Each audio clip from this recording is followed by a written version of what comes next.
Mahinang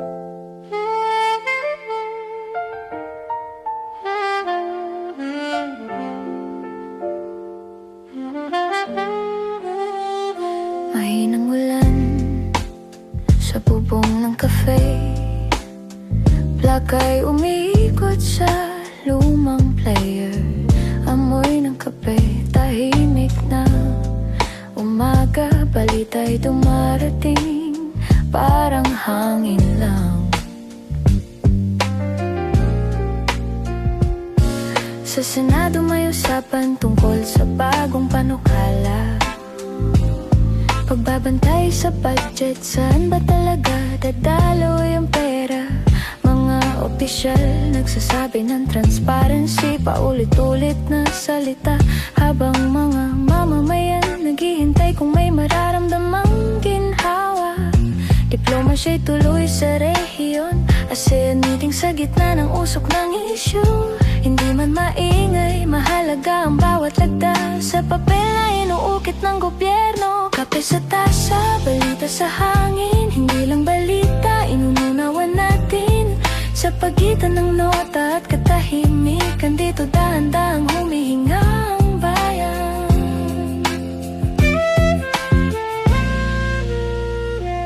Sa palengke, presyo ng bigas pinag-uusapan pa rin ang tindera. Sabi ng ulat, may galaw ang inflation, may kaba ang bawat pamilya. Jeepney driver, nagbibilang ng baryang kulang sa diesel, habang mga negosyante nag-aabang kung aangat ba ang retail. Mga analyst nagsasabing dahan-dahan ang recovery. Hindi headline ang mahalaga, kundi kung may dagdag ba sa sweldo ni kuya sa factory.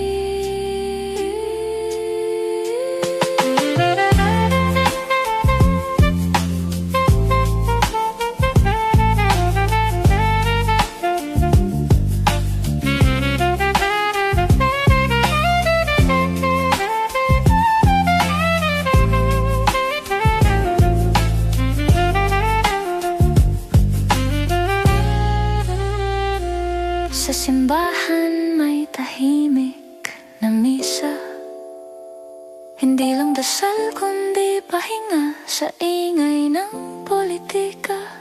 Pare nagsalita tungkol sa malasakit sa kapwa. Sa gitna ng mabilis na mundo, may paalala ng paghinga muna. Faith hindi lang tradisyon, kundi sandalan sa araw-araw. Parang kape sa umaga, simple pero mahalaga sa bawat galaw. Sa wakwak, nag-ingay ang golf crowd nitong linggo. Bagong torneo, Asian Tour, mga manlalaro nagpakitang gilas sa fairway at green show. Uyang ang nagwagi sa unang Philippine Golf Championship, isang senyalis na muling bumabalik ang international sports sa Maynila. Sa tennis courts ng Rizal Memorial, bagong yugto rin ang sinimulan. Philippine Women's Open, pagkakataon para sa bagong henerasyon ng atleta. Sa pelikula at streaming, bagong proyekto ang pinag-uusapan sa social feed. Mga artist naglalabas ng kanta, lofi beats na swak sa city nights. Hindi man laging headline, pero nagbibigay kulay sa pagod na linggo. Parang soundtrack ng biyahe, pauwi sa ilalim ng streetlight glow. Ayon sa paasa, may ulap na paparating mula sa silangan. Hindi bagyo agad, pero paalala na laging handa ang bayan. Payong sa bag, kape sa kamay, simpleng paghahanda sa pagbago-bagong langit ng Maynila. Sa tahimik na gabi, may mga numerong pinanghahawakan, mga pangarap na sinulat sa maliit na tiket. Ngayong gabi ang lumabas, 40, 22, 31, 36, 14, 149. Hindi lang swerte, kundi pag-asa sa gitna ng ordinaryong araw. Kape sa tasa, balita sa hangin, hindi lang balita, inuunawan natin. Sa pagitan ng nota at katahimikan, dito dahan-dahang humihinga ang bayan.